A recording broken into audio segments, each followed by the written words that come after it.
Fala pessoal, hoje nós vamos fazer algo mais acadêmico aqui, mas eu não quero trazer tantas discussões de várias possibilidades, eu acho que isso pode atrapalhar você um pouquinho. Eu quero conversar de forma mais informal sobre um texto das escrituras, você já deve ter visto aqui no título, e aproveita e se inscreve, graças a Deus eu lembrei, e clica no gostei, porque de alguma forma isso ajuda.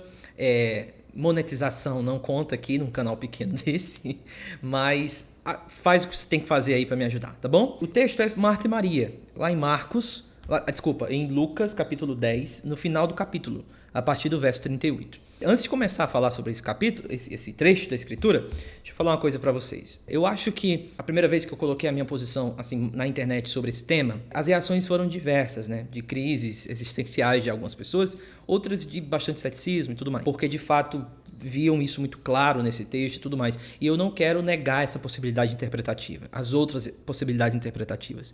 O meu desejo é mostrar a minha, tá? Aqui tá a minha, aqui estão os motivos. Você não precisa ficar no mais isso, mais aquilo outro, tá bom? Eu não vou explorar grego, não vou explorar sintaxe, que podia acontecer aqui. Isso é o resultado de pesquisas, tá bom? Quem segue a minha posição, bem um pouco parecido assim, é até difícil encontrar. Parecido, não é a mesma coisa. Eu percebi que ele faz algumas modificações, mas é o Scott McKnight.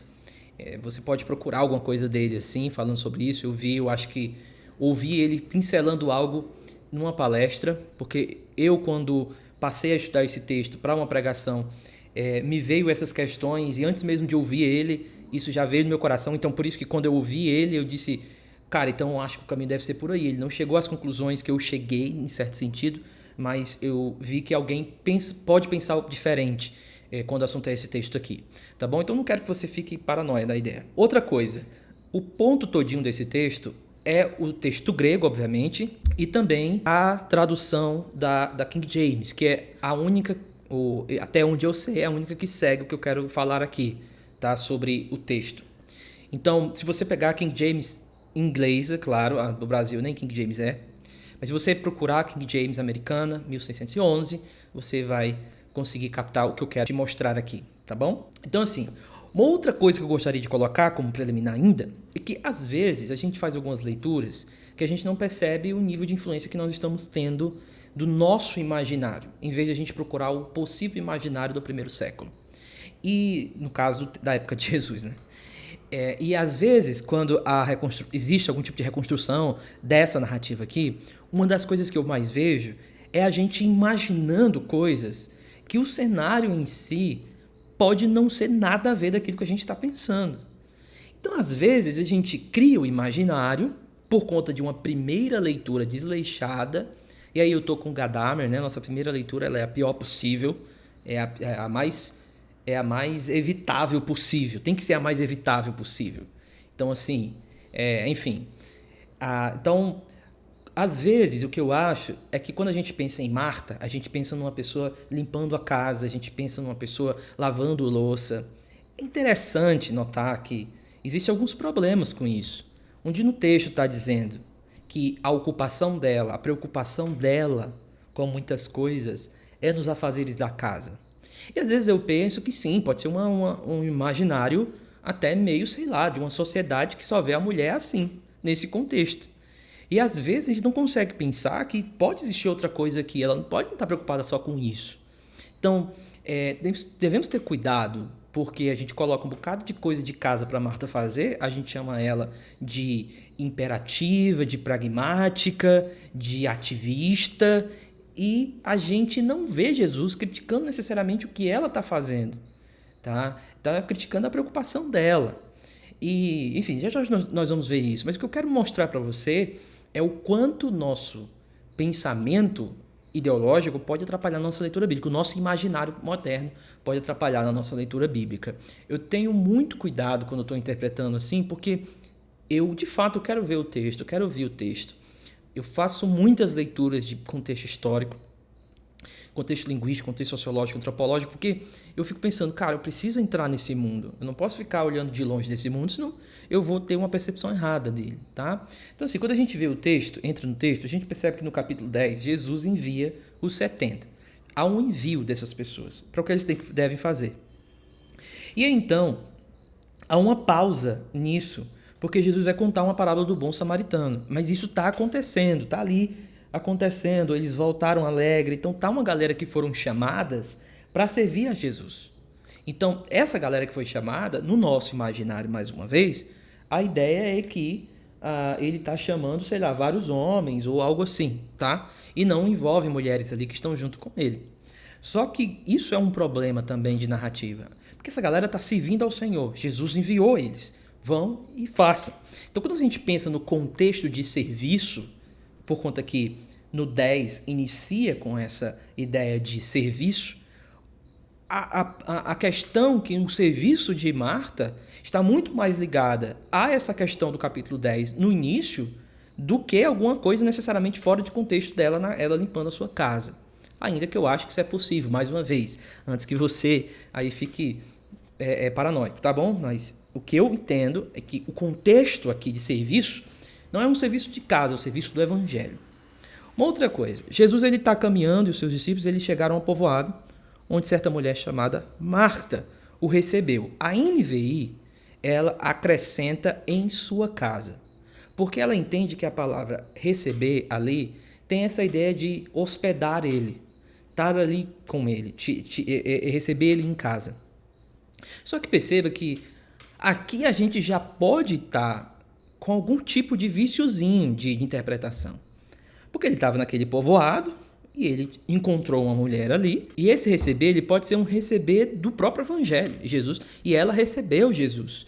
E ela era discípula de Jesus também. Ela servia a Jesus também. Só que mesmo sendo numa casa ou não, ok. Eu prefiro entender que aqui a conotação é mais de... ela encontrou com Jesus, ela tinha um encontro com Jesus, ela recebeu Jesus e ela servia a Jesus. E aí é dito que o nome dela é Marta e que Marta recebeu. Maria, sua irmã, e aí é o que está. A NVI coloca, ficou sentada aos pés do Senhor, ouvindo a sua palavra. E talvez seja isso que implica para nós de que Maria estava ali sentada no chão. Só que o texto grego e a King James, ela pega isso muito bem, vai mostrar e vai dizer o seguinte, olha, e ela também ficava sentada aos pés de Jesus. Não que ela ficou sentada aos pés de Jesus ou do Senhor, mas que ela também. Então existe ali na NVI, na King James, a tradução de uma partícula grega, você não precisa saber disso para você não enrolar a cabeça, mas é uma partícula grega kai, que está antes do pronome relativo, que ganha, dentro da linguística de Lucas, um fator não de mera conjunção e adição, mas de adverbial. No caso, ficaria que também, e não que e ficou sentada. Não faz sentido esse i, ele geralmente no grego, quando ele está deslocado dessa forma, ele ganha um contexto adverbial, então seria que também ficava sentado aos pés de Jesus. Então perceba, esse também inclui Marta ao ficar sentada aos pés de Jesus. E aí a grande pergunta é, o que é ficar sentado aos pés de Jesus? É justamente uma figura de linguagem para aprender. Ora, tanto Marta como Maria, que também as duas, elas aprendiam de Jesus. Elas eram discípulas dele nesse sentido, elas estavam ali aprendendo também. Então perceba, essa figura agora de que uma estava sentada e a outra trabalhando, a King James capta bem que, na verdade, ele está usando uma figura de linguagem para o que significa sentar aos pés. Ora, Paulo aprendia aos pés de Gamaliel. Você acha que ele estava ali aos pés dele literalmente? Então aqui a ideia pode ser que as duas aprendiam, as duas sabiam o que tinham que fazer, as duas estavam ali por Jesus e elas já tinham sido ensinadas por Jesus que elas deveriam servir. E aí é dito o seguinte, Marta, porém, estava ocupada com muito serviço. Ou seja, Marta estava fazendo muita coisa. Então a gente pensa que Marta estava ali, trabalhando muito, e Maria sentada ouvindo. Só que o que parece que está acontecendo aqui, e aí com certeza a tradução, ela está dando uma direção teológica para a gente, mas a gente pode seguir só a tradução, às vezes tentando tirar um pouquinho dessa direção teológica. Então a ideia seria a gente captar o seguinte, as duas aprendiam aos pés de Jesus. As duas sabiam o que fazer. E Marta estava fazendo muito serviço. A ideia de diaconia. E mais uma vez, serviço de casa, o texto não diz. O capítulo 10, no início, fala desse serviço no reino, de ir às nações, de ir para onde tem que ir. E o que é interessante aqui é que o que Marta diz para Jesus Senhor, não te importas que minha irmã tenha me deixado sozinha? A nossa linguagem imediata é que Maria estava sentada e tinha deixado de fazer as coisas. Só que a ideia do texto aqui, me parece, é que Maria nem estava ali. Porque ela não está reclamando que Maria estava ouvindo a palavra. Ela está reclamando que Maria tinha deixado ela. E a ideia aqui é deixado sozinha. Então Maria estava ali. Outra, a gente não escuta a voz de Maria aqui também, né? A gente não escuta o que ela está dizendo. Então a ideia é de que Maria possivelmente não estava nem aqui nesse lugar de encontro com Jesus. Ela estava em outro lugar. Então a ideia é que as duas sentavam aos pés de Jesus para aprender e elas aprenderam que tinham que servir. Maria foi fazer o seu serviço, Maria foi obedecer à voz do Senhor e Marta estava naquele lugar, daquele vilarejo que talvez ela tinha pego para si para poder evangelizar ou então visitar e tal. E ela diz, Senhor, olha, eu tenho tanta coisa para fazer, manda chamar ela, manda chamar Maria. Não te importa que ela me deixou sozinho, eu com tanta coisa para fazer nesse vilarejo, eu com tantas pessoas para alcançar nesse vilarejo e ela me deixou aqui sozinho. E aí Jesus diz o seguinte, Marta, Marta, você está preocupada, inquieta com muitas coisas. Todavia, apenas uma é necessária. E a ideia aqui é que, em alguns manuscritos, né, a NVI coloca, dizem, todavia, poucas coisas são necessárias, que existe uma outra ideia. Mas a ideia que Jesus está querendo passar é, Marta, olha, você está preocupada com muita coisa. Você colocou na sua cabeça algo maior do que você pode. Só que você tem que entender que não precisa fazer tanta coisa assim. Você precisa focar no que eu chamei para você fazer. Você não precisa ficar focado em tudo, no mundo. Foque no que eu chamei você para fazer. Somente uma coisa é necessária, o que eu mandei você fazer. E aí a ideia que Jesus diz é que Maria escolheu a boa parte e essa não será tirada. A ideia aqui é que ela fez uma escolha sábia. Não é essa ideia de que ela escolheu a melhor parte no sentido de ser melhor do que Marta, não é essa a ideia do texto grego aqui. A ideia é e Marta e Maria fez uma escolha sábia, fez uma escolha boa.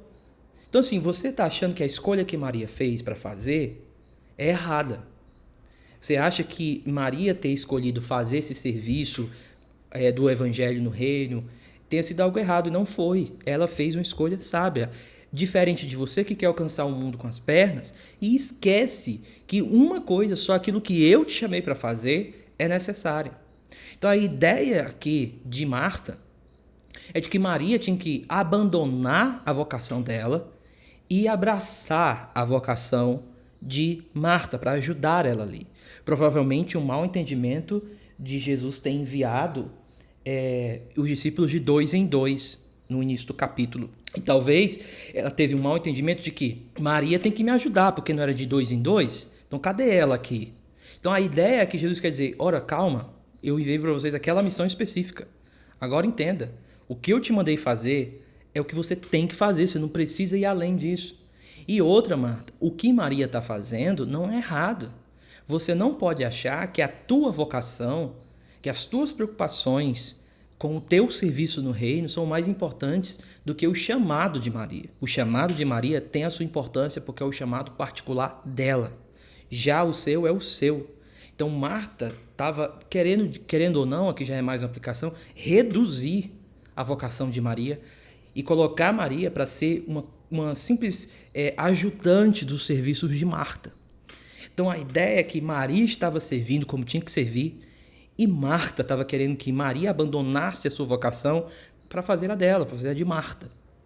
E Jesus disse assim, olha, só uma coisa, só isso é necessário que você faça. Faça o que eu te mandei. Mas Maria fez uma escolha sábia. Você está colocando como se a escolha dela fosse errada, mas não é isso. Então aqui, gente, a gente não tem contemplação versus ativismo. A gente tem, na verdade, alguém achando a sua vocação mais importante do que a da outra. e querendo fazer mais coisas para Jesus do que Jesus mandou.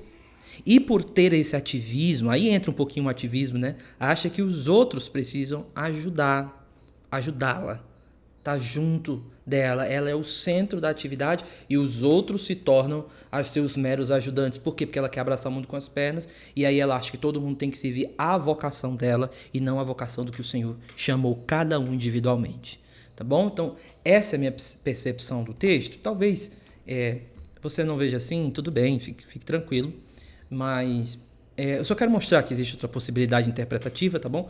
Que é a que eu sigo particularmente. E tudo gira em torno de uma questão de convicção. Gente, é isso. Muito obrigado por ter chegado até aqui, pela paciência de me ouvir nesse não cenário aqui, né? E é isso. Abração. Beijo.